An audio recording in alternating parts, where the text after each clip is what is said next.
হযরত ইব্রাহিম আলাইহিস সালাতু ওয়াস সালাম ইসমাঈল আলাইহিস সালাতু ওয়াস সালামকে গরু যেমন কুরবানি দেয় ডান কাতে শোয়াইলেন, শোয়ানোর পরে যখন ছুরি চালাইবেন, ফালাম্মা আসলামা ওয়া তাল্লাহু লিল জাবিন, যখন শোয়াইলেন ছুরি চালাইলেন, কিন্তু ছুরি এত দাঁড়ালো থাকার পরেও গলা তো কাটে না। বলেন সুবহানাল্লাহ। গলার চামড়াটা কি নরম নাকি শক্ত? আলহামদুলিল্লাহ আলহামদুলিল্লাহি নাহমাদুহু ওয়া নাস্তাঈনুহু ওয়া নাস্তাগফিরুহ ওয়া নাউযু বিল্লাহি মিন শুরুরি আনফুসিনা ومن سيئات أعمالنا من يهد الله فلا مضل له ومن يضلله فلا هادي له ونشهد أن لا إله إلا الله وحده لا شريك له ونشهد أن سيدنا وسندنا وحبيب ربنا ومولانا محمدا عبده ورسوله أرسله بالحق بشيرا ونذيرا وداعيا إلى الله بإذنه وسراجا منيرا. أما بعد فقد قال الله تبارك وتعالى في كلامه المجيد وفي فرقانه الحميد. أعوذ بالله من الشيطان الرجيم. بسم الله الرحمن الرحيم. فلما بلغ معه السعي قال يا بني إني أرى في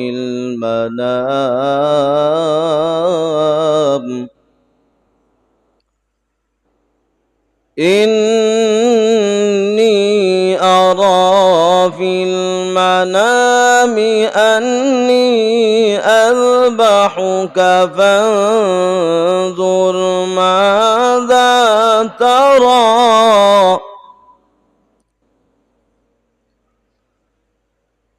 قال يا أبت افعل ما تؤمر ستجدني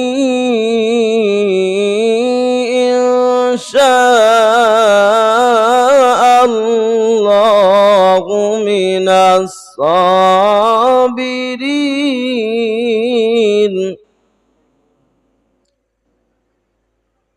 فلما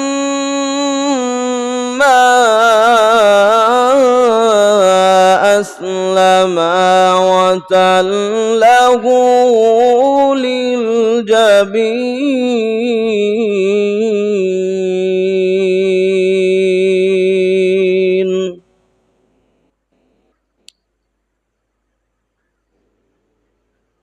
وعن زيد بن أرقم رضي الله تعالى عنه قال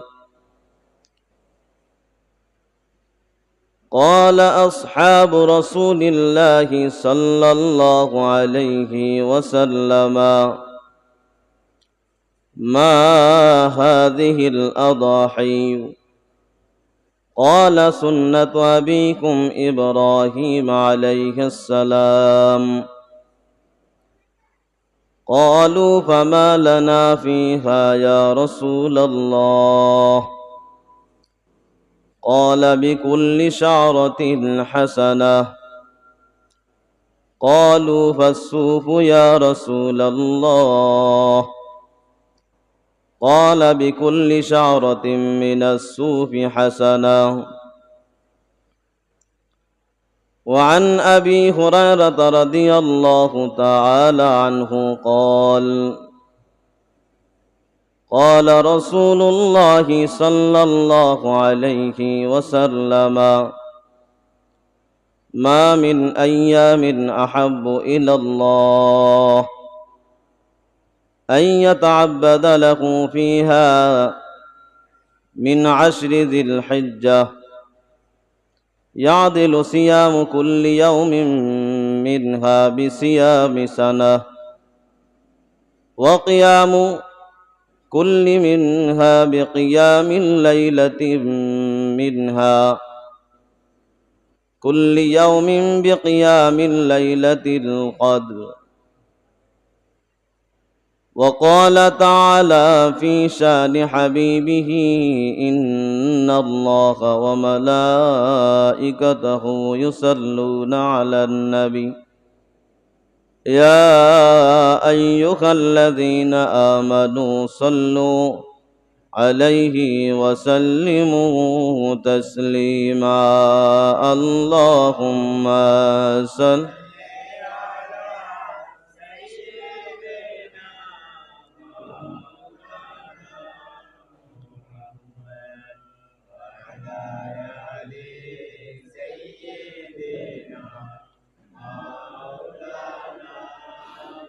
محمد اللهم صل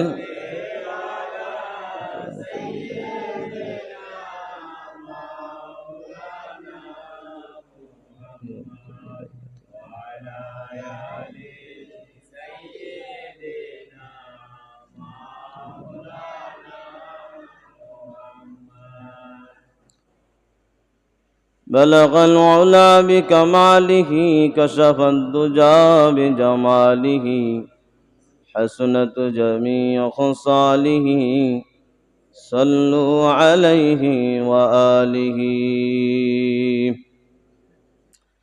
الحمد لله मुअज्जज़ मुहतरम मुसल्लियान करम আল্লাহ পাকের দরবারে লাখো কোটি শুকুর ও সুজুদ যেই মহান আল্লাহ রব্বুল আলামিন আমাকে আপনাদেরকে যাচাই বাছাই করে মেহেরবানি করে দয়া করে মোহাব্বত করে ভালোবেসে আল্লাহ সুবহানাহু ওয়া তাআলা এই পবিত্র জুমার দিন গরিবের হজের দিন, মুসলমানদের ঈদের দিন,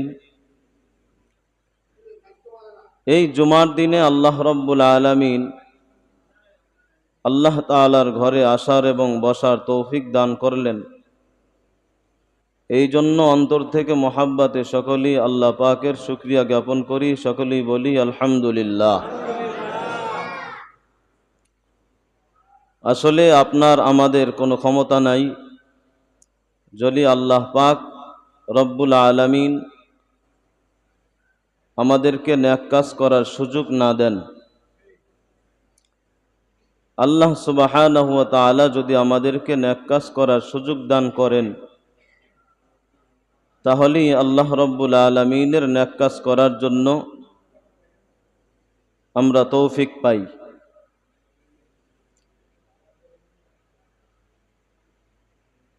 জিলহজ মাস শুরু হয়ে গেছে। আজকে কোরবানি ইতিহাস সম্পর্কে আলোচনা হবে ইনশাআল্লাহ।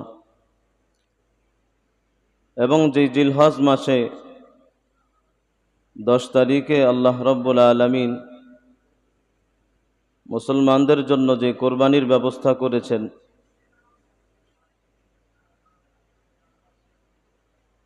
সেই কোরবানির ইতিহাস সম্পর্কে আলোচনা এবং জিলহজ মাসের প্রথম 10 দিন সম্পর্কে আলোচনা। যদি আল্লাহ রব্বুল আলামিন তৌফিক দান করেন আর আপনাদের যদি দোয়া থাকে তাহলেই আলোচনা করা সম্ভব।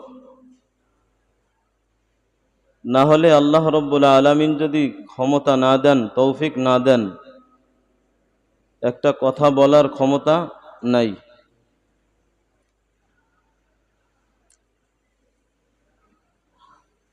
কোরবানি শব্দটা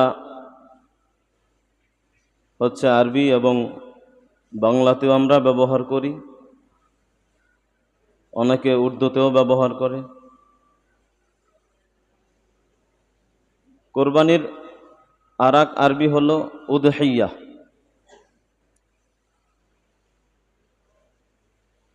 উদহিয়া শব্দের অর্থ হইল উৎসর্গ করা, ত্যাগ করা, আল্লাহর সান্নিধ্যে যাওয়া, আল্লাহর নৈকট্য হাসিল করা। এবং কোরবানি শব্দের অর্থ একই, উদহিয়ার যেই শব্দ এর অর্থ এবং কোরবানির সেই একই অর্থ। উৎসর্গ করার নামই হচ্ছে কোরবানি। আসলে এই কোরবানিটা শুধু আমাদের নবীর আমলেই ছিল না, প্রত্যেক নবীর আমলেই কোরবানি ছিল। আমাদের আদি পিতা হযরত আদম আলাইহিসসালাতু ওয়াসসালাম থেকে নিয়েই কোরবানি শুরু।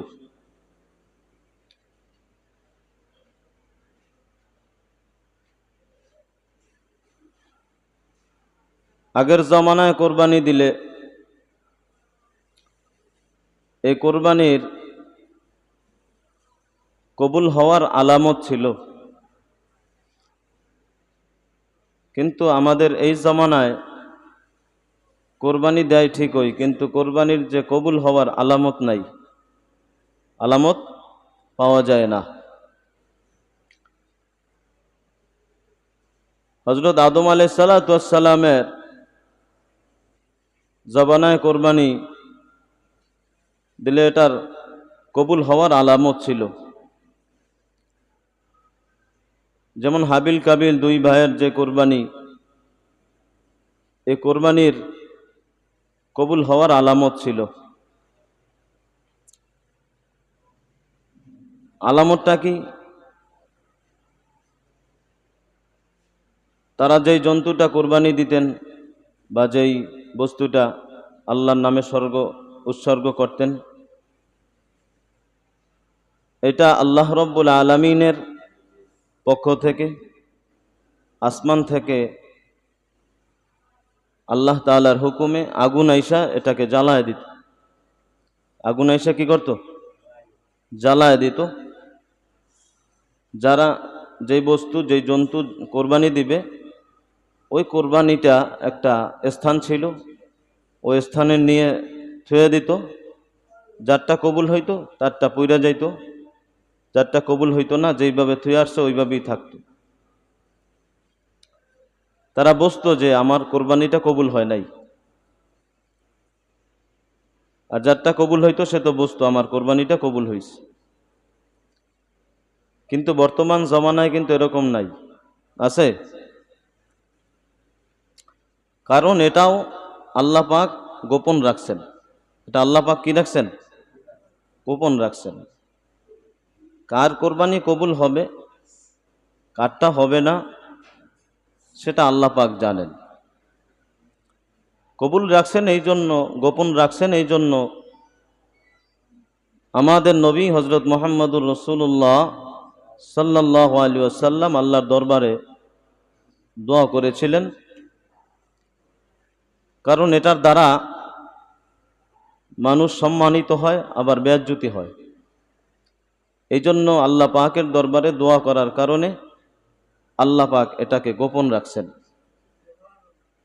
যে কিছু মানুষের কোরবানি কবুল হবে, কিছু মানুষের কোরবানি কবুল হবে না, তাকে তো মানুষ ধিক্কার জানাবে যে তোমার কোরবানি কবুল হয় নাই, তার মানে তোমার টাকা সঠিক না, তোমার জিনিস সঠিক না, তোমার আমল ঠিক নাই, মানুষ তাকে সিসি করবে, মানুষ তাকে বদনাম করবে, মানুষ তাকে অভিশাপ দিবে। এই জন্য এটাকে কি রাখছে? গোপন রাখছে। তবে নবীজি সাল্লাল্লাহু আলাইহি ওয়াসাল্লাম বলেছেন, তোমরা কোরবানি করবা হালাল উপার্জন দিয়ে। কি দিয়ে? হালাল উপার্জন দিয়ে তোমরা কোরবানির জন্তুটা কিনবা, এটার মধ্যে যেন বিন্দু পরিমাণও হারাম না থাকে। আলামত দিয়ে দিছে, যদি হালাল থাকে তাহলে আল্লাহর দরবারে কবুল হবে। এখানে শর্ত হইল দুইটা। আপনি কোরবানি দিলেন যেই জন্তুটা, এই জন্তুটা কেনার যেই উপার্জন এটা হালাল, 1 নাম্বার। 2 নাম্বার, আপনার মনটা সহি থাকতে হবে, আপনার অন্তরটা কি থাকতে হবে? সহি থাকতে হবে।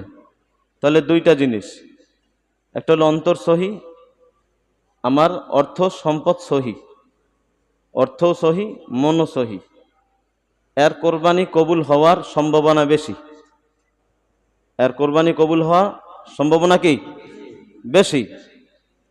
আর যার মনও সহি না, যার অর্থও সহি না, এর কোরবানি শুধু নাম হবে, কিন্তু আল্লাহর দরবারে পৌঁছবে না। আল্লাহর দরবারে কি হবে না? পৌঁছবে না, কবুল হবে না। শুধু সমাজের মানুষই জানলো অমুক ব্যক্তি কোরবানি দিয়েছেন, অমুক ব্যক্তি কোরবানি দিয়ে গোস্ত সমাজে বিলাই দিছেন, মানুষকে দিছেন, শুধু এতটুকুই মানুষ জানবে, কিন্তু আল্লাহর দরবারে কোরবানি কবুল হবে না। তো এই জন্য কবুল হওয়ার জন্য শর্ত কি? মন সহি এবং অর্থ সহি। এখন দেখা যায় আমরা কোরবানি করি 7 ভাগে অথবা 3 ভাগে, 4 ভাগে, এরকম কোরবানি করে থাকি। তো এখন কথা হইল, যার যার মনের খবর সেই তো জানে। আমি টাকা দিলাম, উনিও দিল, উনিও দিল, কিন্তু ওনার মধ্যে কি আছে মনের মধ্যে সেটা তো আর জানলাম না। টাকার খবরটাও নিলাম না যে আপনি যে হালাল থেকে দিলেন নাকি হারাম থেকে দিলেন। এখন হারাম থেকে দিলেও বলবে হালাল থেকে দিছি, বা হালাল থেকে দিলে তো ভালো, আলহামদুলিল্লাহ। তো এই জন্য উভয়টাই যাচাই করতে হবে, যে মনের মধ্যে কোনো ধরনের সন্দেহ রাখা যাবে না, কোনো ধরনের কিঞ্চিত পরিমাণও সন্দেহ রাখা যাবে না। কারণ কোরবানি হইল একটা সেন্সিটিভ বিষয়। সামান্য পরিমাণে যদি আপনার চুল পরিমাণও বেশ কম হয়, কোরবানি সহি হয় না।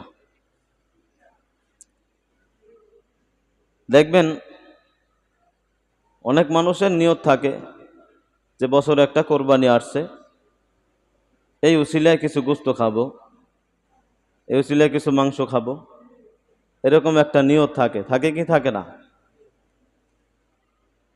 এরকম যদি গোশত খাওয়ার নিয়ত থাকে তাহলে কোরবানি হবে না। আপনি আল্লাহর নামে উৎসর্গ করবেন, আল্লাহ পাক যদি নেকি দেয় তাহলে পামু, না দিলে নাই, এরকম নিয়ত থাকতে হবে। এই কোরবানি এমন একটা জিনিস, আল্লাহ রাব্বুল আলামিন অন্য এক আয়াতের মধ্যে বলতেছেন, লা ইয়ানালাল্লাহা লুহুমুহা ওয়ালা দিমাউহা ওয়ালাকিন ইয়ানালুহুত তাকওয়া মিনকুম। আল্লাহ রাব্বুল আলামিন বলতেছেন যে তোমরা যে বস্তুটা কোরবানি করলা, যেই জন্তুটা কোরবানি করলা, এই কোরবানির জন্তুর যে রক্ত আছে এটাও আমার কাছে পৌঁছে না, গোশত আমার কাছে পৌঁছে না, আমার কাছে পৌঁছে তোমাদের মন, তোমাদের অন্তর, তোমাদের অন্তর। মনটা পৌঁছে।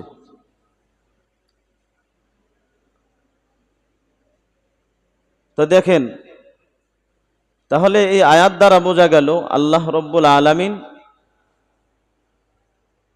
আমাদের অর্থের দিকে তাকান না, চেহারার দিকেও তাকান না, আমাদের শুধু তাকান মনের দিকে, অন্তরের দিকে। আপনার তাকওয়া কি, আপনার অন্তরে কি বলছে, সেইটাই আল্লাহ রব্বুল আলামিন দেখেন। কোরবানির বহুত ইতিহাস, তো সংক্ষিপ্তভাবে বলবো ইনশাল্লাহ। দেখেন, এই কোরবানিটা হযরত ইব্রাহিম আলাইহিস সালাতু ওয়াস সালাম কাবাঘর নির্মাণ করলেন। কাবাঘর নির্মাণের করা শেষ, এরপরে হজের জন্য প্রস্তুত, এরপরে কোরবানি, এরপরে কি কোরবানি। আল্লাহ তাআলা বললেন কাবাঘর নির্মাণ করলেন, হজ করলেন, এখন কোরবানির প্রস্তুতি, কোরবানির পালা। ইব্রাহিম আলাইহিস সালাতু ওয়াস সালাম তিনি হলেন আমাদের মুসলমানদের জাতির পিতা। মুসলমানদের কিসের পিতা? জাতির পিতা। তো ইব্রাহিম আলাইহিস সালাতু ওয়াস সালাম তার সন্তান ছিল হযরত ইসমাঈল আলাইহিস সালাতু ওয়াস সালাম। ইসমাঈল আলাইহিস সালাতু ওয়াস সালাম ইব্রাহিম আলাইহিস সালাতু ওয়াস সালামের বুড়া বয়সের ছেলে। কিসের ছেলে? বুড়া বয়সের সন্তান। বুড়া বয়সে যদি একটা সন্তান হয়, এত চেষ্টা করার পরে তখন কিন্তু ওই সন্তানটার প্রতি মায়া থাকে, একটু মায়া থাকে কিনা, মোহাব্বত থাকে। তো ইব্রাহিম আলাইহিস সালাতু ওয়াস সালাম ইসমাঈল আলাইহিস সালামকে অনেক মোহাব্বত করতেন, ভালোবাসতেন। তো আল্লাহ রব্বুল আলামিন চাইলেন ইব্রাহিম আলাইহিস সালাতু ওয়াস সালামকে পরীক্ষা করার জন্য, যে আসলে তার সন্তানকে বেশি ভালোবাসে নাকি আমাকে বেশি ভালোবাসে।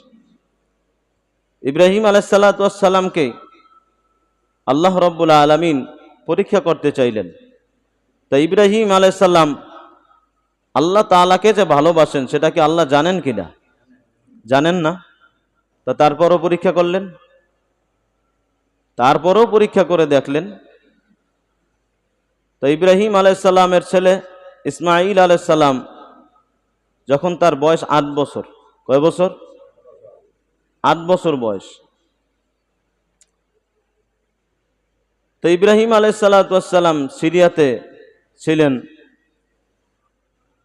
ওই সিরিয়া থেকে সন্তানের কথা মনে হয়েছে যে সন্তানকে দেখতে আসবেন।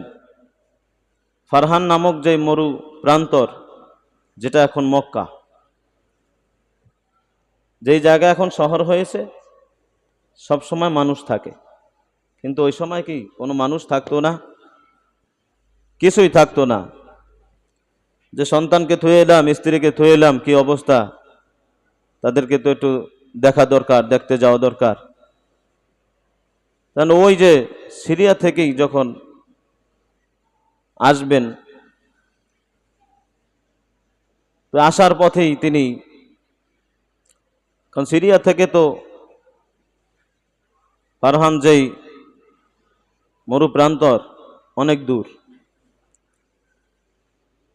এখন রাত্র হয়ে গেছে, তার শরীর ক্লান্ত। ঘুমের মধ্যে তিনি আল্লাহ রব্বুল আলামিন তাকে স্বপ্নে দেখাইলেন। কি দেখাইলেন? স্বপ্নে দেখাইলেন। যে স্বপ্নের মধ্যে বলতেছেন আল্লাহ, যে আমার খলিল, হে আমার বন্ধু, আপনি কোরবানি করুন। এখন আল্লাহ রব্বুল আলামিন যখন ইব্রাহিম আলাইহিস সালাতু ওয়াস সালামকে এই কথা বললেন, তিনি ঘুম থেকে উঠে সকালবেলা তার ধন সম্পদ যা ছিল আল্লাহর রাস্তায় দান করে দিয়েছে। এখন পরের পরের রাত্রে এরকম ঘুমাইলেন, আবার স্বপ্নে দেখলেন একই স্বপ্ন যে কোরবানি করুন। ইব্রাহিম আলাইহিস সালামকে বললেন কোরবানি করুন। ব্যাপারটা কি? গত রাত্রে একই স্বপ্ন, কোরবানি আল্লাহর রাস্তায় দান করলাম, আবারও সেই কথাই বলতেছে যে কোরবানি করুন। এর পরের দিন সকালে উঠে আবার 100 ওট আল্লাহর রাস্তায় কোরবানি করে দিলেন। বলেন সুবহানাল্লাহ। কত ওট? 100 ওট কোরবানি করে দিলেন। তা আবার রাত্র আসলো, ঘুমাইলো, আবার দেখে একই অবস্থা। এখন বলতেছেন, তৃতীয়বার বলতেছেন যে আপনার প্রিয় বস্তু কোরবানি করুন। কি করুন? প্রিয় বস্তু। 2 স্বপ্ন দেখলেন, প্রিয় তখন ব্যবহার করে নাই। তৃতীয়বার বলছেন প্রিয় বস্তু কোরবানি করুন। তখন ইব্রাহিম আলাইহিস সালাম চিন্তা করলেন যে আমার প্রিয় বস্তু কি। তিনি গবেষণা করতেছেন, চিন্তা করতেছেন, চিন্তা করতে করতে করতে করতে দেখতেছেন যে সম্পদ একদিকে দেয়, সন্তান একদিকে দেয়, যে সম্পদের চাইতে প্রিয় সন্তান। তখন দেখতেছে আমার সব চাইতে বেশি প্রিয় সন্তান। তখন তার আর বোঝার বাকি রইল না যে আল্লাহ তাআলা বলছেন আমাকে আমার সন্তানকে কোরবানি করার জন্য, আমার সন্তানকে কোরবানি করার জন্য বলছেন। এখন আর বোঝার বাকি রইল না, নবী তো, তিনি বুঝে ফেললেন। এখন যখন সকাল হইল, সন্তানকে রেডি করলেন, ছুরি নিলেন, দড়ি নিলেন, কারণ বান্দার জন্য তো দড়ি দরকার, জবাই করার জন্য তো ছুরি দরকার। ছুরি ধার দিলেন, রশি নিলেন, সন্তানকে বলো চলো, সন্তানকে বললেন চলো আমার সাথে তোমার যেতে হবে। তো সন্তান হযরত ইব্রাহিম আলাইহিস সালামের সঙ্গে যাইতেছেন।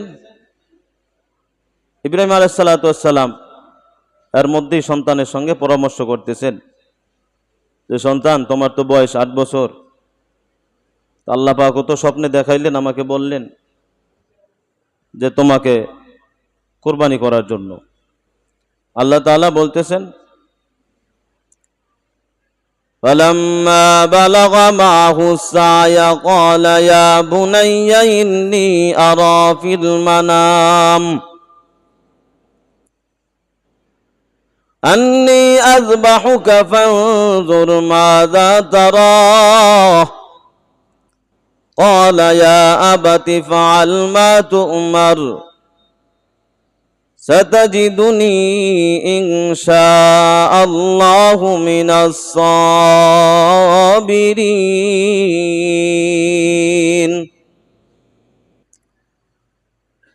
আল্লাহ রব্বুল আলামিন ইব্রাহিম আলাইহিস সালামকে যখন এই স্বপ্নে দেখাইলেন আর বললেন হে আমার বন্ধু, আপনার প্রিয় বস্তু কোরবানি করুন। ইব্রাহিম আলাইহিস সালাম বুঝতে আর বাকি রইলেন না যে আমার সন্তান কি আল্লাহর রাস্তায় কোরবানি করতে হবে। ইব্রাহিম আলাইহিস সালাম ইসমাঈল আলাইহিস সালামকে বললেন, ও আমার সন্তান, ইন্নী আরা ফিল মানাম, পরামর্শ করতেছেন সন্তানের সঙ্গে, ও আমার সন্তান, আল্লাহ তাআলা বলতেছেন আমাকে স্বপ্নে দেখাইলেন এবং বললেন তোমাকে কোরবানি করার জন্য, তোমার মতামত কি? তুমি বলো সন্তান, তোমাকে নিয়ে কি করতে পারি? ইব্রাহিম আলাইহিস সালামের সন্তান ইসমাঈল আলাইহিস সালাম বললেন, ক্বালা ইয়া আবাতি ফাআল মা তু'মার সাতাজিদুনি ইনশাআল্লাহু মিনাস সাবিরিন।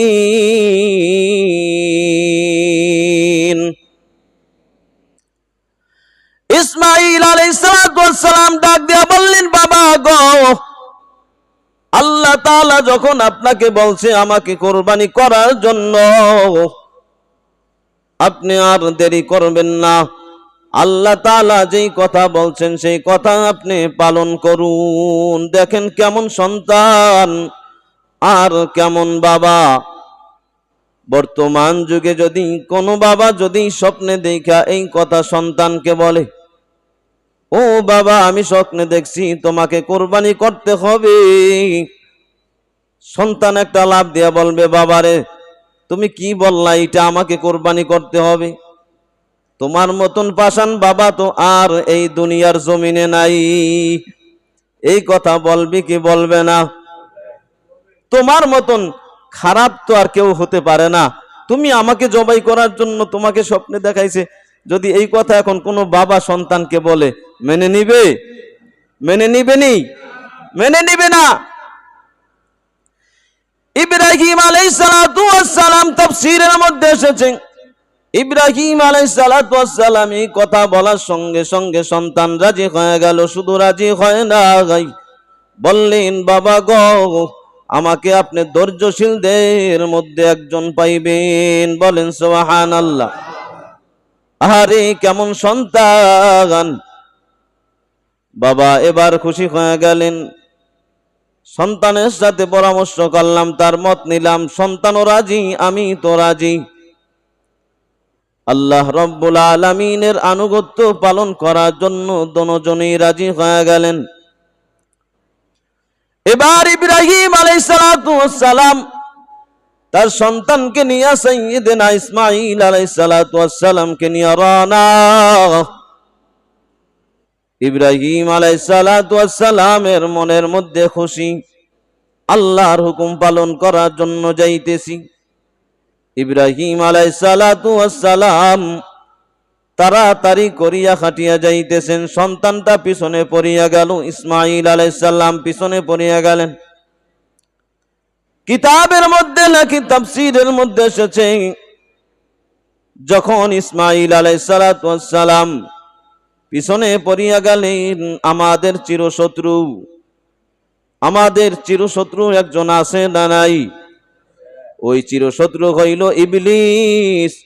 ওই ইবলিস ইসমাঈল আলাইহিস সালাতু ওয়াস সালাম কাইসা বলতেছে, হে নির্বোধ, হে মূর্খ, হে বালক, তুমি তো জানো না তোমাকে তোমার বাবাই জবাই করার জন্য তোমাকে নিয়ে যাইতেছে। রে বালক, হে নির্বোধ, হে মূর্খ, তুমি, হে বোকা, তুমি কি বোঝো না? ইসমাঈল আলাইহিস সালাতু ওয়াস সালামের যে আল্লাহ রব্বুল আলামিন আল্লাহ প্রদত্ত যে জ্ঞান দিয়েছেন, ইসমাঈল আলাইহিস সালাতু ওয়াস সালাম বলতেছেন, ভালো কাজের মধ্যে বাধা দেওয়ার কাজ তো শয়তানের, অতএব এটা তো শয়তান। ও শয়তান, তুমি দূর হয়ে যাও, ইবলিস তুমি দূর হয়ে যাও। আল্লাহর হুকুম পালন করার জন্য আমরা উবাই যাইতেছি। বলেন সুবহানাল্লাহ। ইসমাঈল আলাইহিস সালাতু ওয়াস সালাম শয়তানকে তাড়িয়ে দিলেন।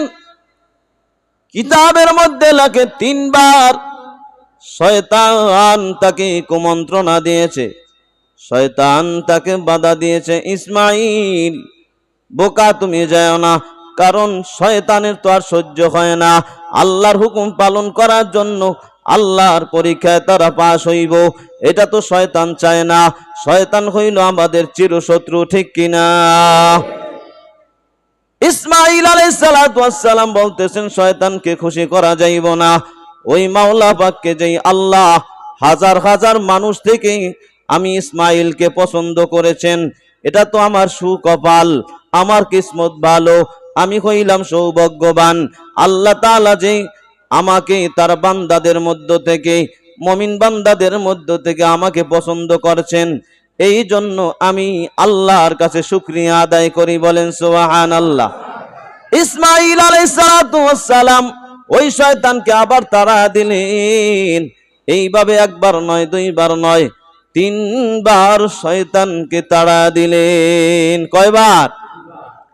3 বার শয়তানকে তাড়া দিলেন।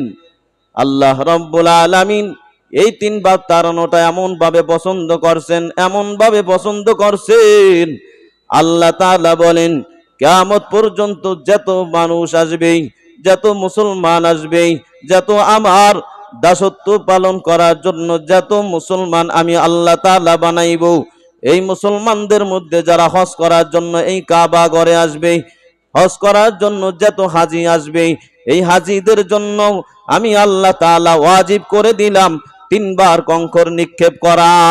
সুবহানাল্লাহ। কয়বার কঙ্কর নিক্ষেপ করে? তিনবার পাথর নিক্ষেপ করে।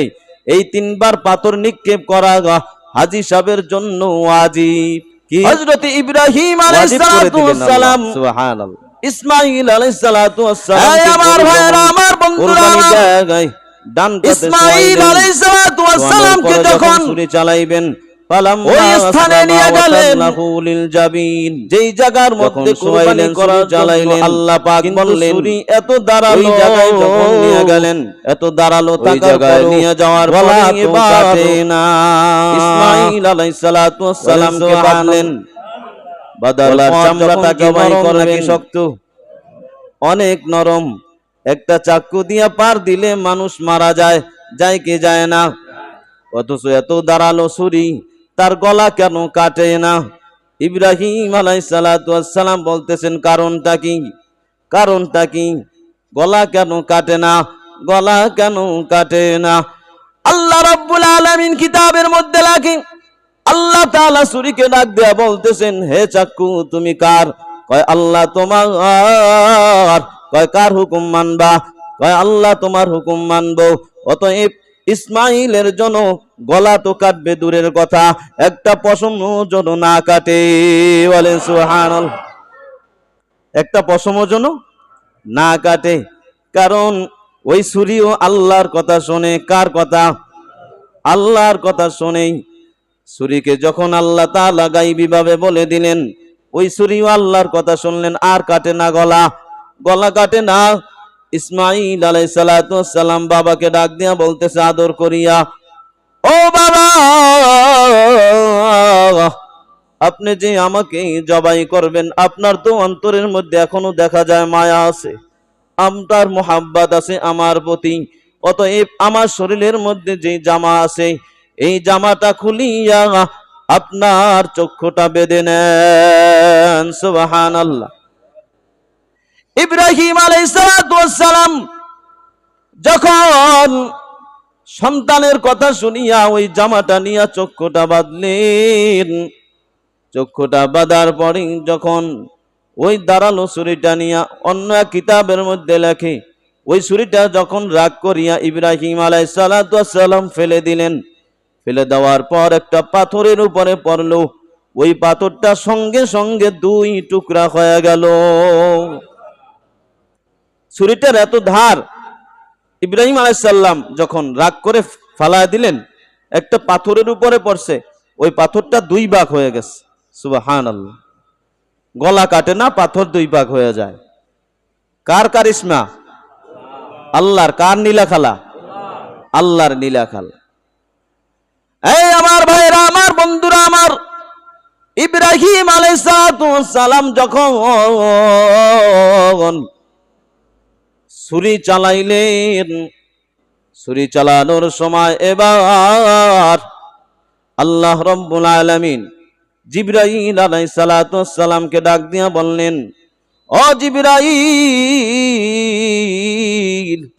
বাবা পুত্র কুরবানি দেওয়ার জন্য যাইতেছে, দোনোজন তো পরীক্ষায় পাশ হয়ে গেল, দোনোজন তো পরীক্ষার মধ্যে উত্তীর্ণ হয়ে গেছে, দোনোজন তো মমতাজের উপরে মমতাজ পেয়ে গেছে, উত্তীর্ণ হয়ে গেছে, পাশ হয়ে গেছে।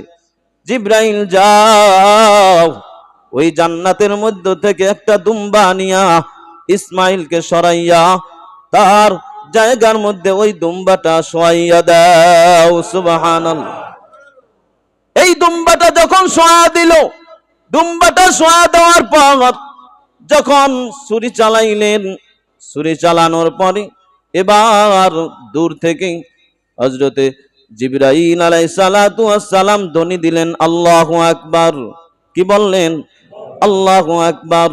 আল্লাহু আকবার। এই ধ্বনি যখন ইব্রাহিম আলাইহিস সালাম শুনলেন, কোথা থেকে এই ধ্বনির আওয়াজ আসে, তিনিও বললেন আল্লাহু আকবার। কি বললেন? আল্লাহু আকবার। ছুরি চালাইলেন, ছুরি চালানোর সঙ্গে সঙ্গে গলা কাটিয়া গেল, গলগল করে রক্ত বের হয়ে গেল। বলেন সুবহানাল্লাহ। যখন চক্ষু মারলেন, দেখলেন ইসমাঈল আলাইহিস সালাতু ওয়াস সালাম এক জায়গায় দাঁড়িয়ে আছে, আর ওই স্থানে একটা দুম্বা পড়ে আছে। এই দেখিয়া জিবরাইল আলাইহিস সালাতু ওয়াস সালাম বললেন, লা ইলাহা ইল্লাল্লাহু আল্লাহু আকবার। এই কথা যখন বললেন, ইব্রাহিম আলাইহিস সালাম বললেন, ওয়ালিল্লাহিল হামদ। বলেন সুবহানাল্লাহ। আল্লাহ রাব্বুল আলামিন বললেন, ও আমার বন্ধু ইব্রাহিম আলাইহিস সালাতু ওয়াস সালামকে ডাক দিয়া বললেন, ওয়ানাদাইনাহু আইয়া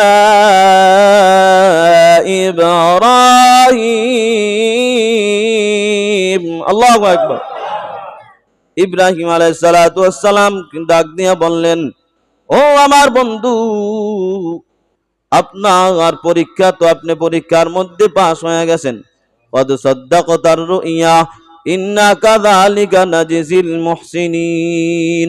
ও আমার বন্ধু, আপনি পরীক্ষার মধ্যে পাস হয়ে গেছেন।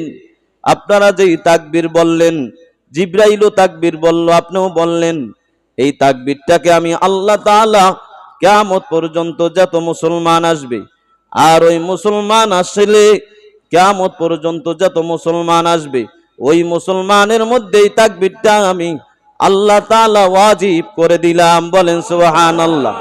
এই জন্য জিলহজ মাস যখন 9 জিলহজ আইসা যায়, আসর থেকে নিয়ে 13 তারিখ আসর পর্যন্ত এই তাকবীরে তাশরিক এটাকে বলা হয়। এইটা প্রত্যেক নর নারী মুসলমানের উপরে একবার পড়া ফরজ নামাজের পরে ওয়াজিব করে দিলেন আল্লাহ। বলেন সুবহানাল্লাহ। পড়িনি আমরা? পড়ি না? 9 জিলহজ আসলে আসরের নামাজের পরে এই তাকবীরে তাশরিক পড়তে হয়। ওই তাকবীরে তাশরিকটাও এখান থেকে আসলো, ওই যে কঙ্কর এটাও কি এখান থেকে আসলো, এটাকেও ওয়াজিব করে দিল, ওটাকেও ওয়াজিব করে দিলেন। বলেন সুবহানাল্লাহ। বলেন আল্লাহু আকবার, আল্লাহু আকবার, লা ইলাহা ইল্লাল্লাহু ওয়াল্লাহু আকবার, আল্লাহু আকবার, ওয়ালিল্লাহিল হামদ। বলেন আল্লাহু আকবার, আল্লাহু আকবার। সবাই বলেন, বললে তো সব হবে, গুনাহ তো হবে না, সব হবে না। আল্লাহু আকবার, আল্লাহু আকবার, লা ইলাহা ইল্লাল্লাহু আল্লাহু আকবার, আল্লাহু আকবার, ওয়ালিল্লাহিল হামদ। আল্লাহ তাআলা প্রত্যেক মুসলমান নরনারীর উপরে ওয়াজিব করে দিলেন। কি করে দিলেন? ওয়াজিব করে দিলেন। বিশাল ঘটনা। আমার ভাইরা, আমার বন্ধুরা, আমার আল্লাহ রাব্বুল আলামিন বলতেছেন, কদ সাদ্দাকাতার রুইয়া ইন্না কাযালিকা নাজিজিল মুহসিনিন। ও আমার বন্ধু, আপনি যা স্বপ্নে দেখলেন তা বাস্তবায়ন করে দেখায় দিলেন। আপনি তো পরীক্ষার মধ্যে পাস হয়ে গেলেন। ইন্না হাযা লাহুয়াল বালাউল মুবিন ওয়া ফাদাইনাহু বিযিবহিন আযীম। এটা হইল একটা পরীক্ষা আমি আল্লাহ তাআলা আপনাকে করলাম। আমি আল্লাহ তাআলা এই পরীক্ষার মাধ্যমে এবং বিশাল বড় মহান একটা পুরস্কার দান করলাম। সেই পুরস্কারটা হইল বিশাল এক কোরবানির মাধ্যমে আপনাদেরকে আমি মুক্ত করিয়া দিলাম। বলেন সুবহানাল্লাহ। ওয়া ফাদাইনাহু বিযিবহিন আযীম। মহান বড় এক জন্তুর মাধ্যমে এবং কোরবানির মাধ্যমে মুক্ত করে দিলাম ইসমাঈলকে, এবং আপনাকে মুক্ত করে দিলাম। বলেন সুবহানাল্লাহ। কি করে দিলেন? মুক্ত করে দিলেন।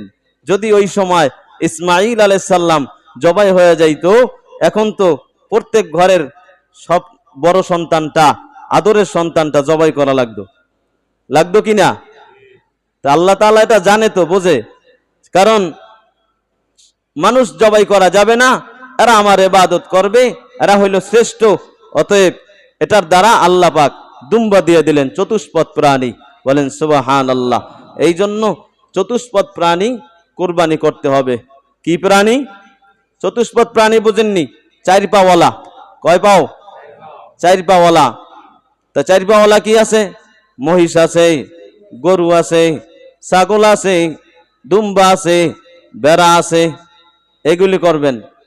ঠিক আছে? হাদিসের মধ্যে সাহাবায়ে কেরামরা প্রশ্ন করলেন, ইয়া রাসূলুল্লাহ, ইয়া হাবিবাল্লাহ, মা হাযিহিল আদাহি, কুরবানি কি? কি বললেন? কুরবানি কি? এবার নবীজি বললেন, ক্বালা সুন্নাতু আবিকুম ইব্রাহিম আলাইহিস সালাম, ইব্রাহিম আলাইহিস সালাতু ওয়াস সালামের সুন্নত। ইব্রাহিম আলাইহিস সালামের সুন্নত। কি বললেন? ইব্রাহিম আলাইহিস সালামের সুন্নত। এরপরে বললেন, তা কুরবানি করলে লাভ কি হবে? কি হবে? লাভ কি হবে? কুরবানি করলে লাভ হবে। ক্বালু ইয়া রাসূলুল্লাহ, ক্বালু ইয়া রাসূলুল্লাহ, কুরবানি করলে লাভ কি? তখন তিনি বললেন, ক্বালা বিকুল্লি শারাতিন হাসানাহ, কুরবানি করলে লাভ, তুমি যেই জন্তুটা কুরবানি করলা, এই জন্তুর প্রত্যেকটা পশমের বিনিময়, এক একটা পশমের বিনিময় এক একটা করে নেকি আমি আল্লাহ তাআলা তোমার আমলনামার মধ্যে দান করব। সুবহানাল্লাহ। আবার প্রশ্ন করলেন সাহাবায়ে কেরামরা নবীকে, ইয়া রাসূলুল্লাহ, ক্বালু ফাসসুফ ইয়া রাসূলুল্লাহ, বেড়ার শরীরে তো অনেক পশম, অনেক লোম, বেড়া যদি কুরবানি করা হয় তাও কি এরকম সওয়াব হবে? তখন তিনি বললেন, ক্বালা বিকুল্লি শারাতিন মিনাস সুফি হাসানাহ, এটাও যদি কুরবানি করা হয় প্রত্যেকটা পশমের বিনিময় এক একটা নেকি তোমাদের আমলনামার মধ্যে আল্লাহ পাক দিয়ে দিবেন। বলেন সুবহানাল্লাহ। তাহলে কুরবানি দিলে লাভ নাকি লস? লাভ নাকি লস? লাভ। দিবেন না ইনশাআল্লাহ। কুরবানির মাধ্যমে আত্মীয়তার বন্ধন বাড়ে, মোহাব্বত বাড়ে, মানুষের প্রতি একে অপরে ভালোবাসা বাড়ে। কি বাড়ে? ভালোবাসা বাড়ে। কুরবানি করলেন, গোশত দিলেন, আত্মীয় স্বজনদেরকে দিলেন, গরিব মিসকিনকে দিলেন, এর মাধ্যমে কি হইল? আপনার মধ্যে তার মধ্যে মোহাব্বত পয়দা হইল। কি হইল? মোহাব্বত পয়দা হইল না? ভালোবাসা পয়দা হইল না? সম্পর্ক ভালো থাকে।